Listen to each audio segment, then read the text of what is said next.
सूरज की पहली किरणें घने जंगल की पत्तियों से छनकर आती हैं। हरियाली के बीच पगडंडी पर लोमड़ी अपने तेज कानों को फड़फड़ाते हुए चुपचाप चल रही है।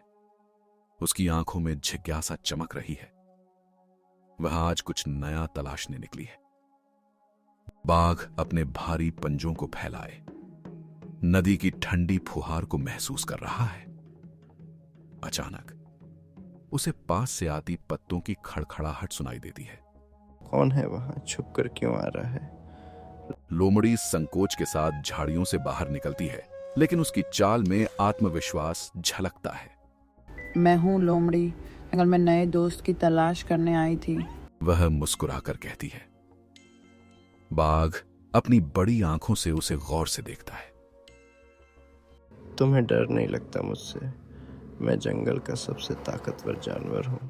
बाघ गुर्राता है, पर उसकी आवाज में हैरानी भी है।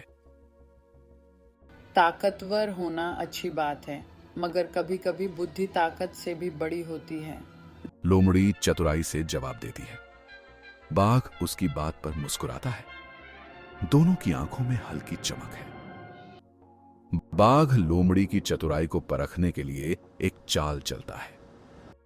अगर तुम इतनी चतुर हो तो उस शहद के छत्ते से शहद निकाल कर दिखाओ, बिना मधुमक्खियों को परेशान किए।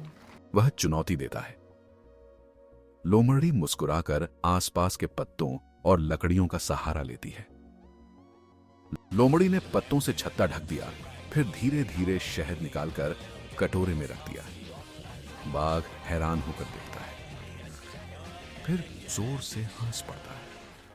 मुझे मानना पड़ेगा, तुम्हारी बुद्धि सच में असाधारण है। अब हम अच्छे दोस्त बन सकते हैं।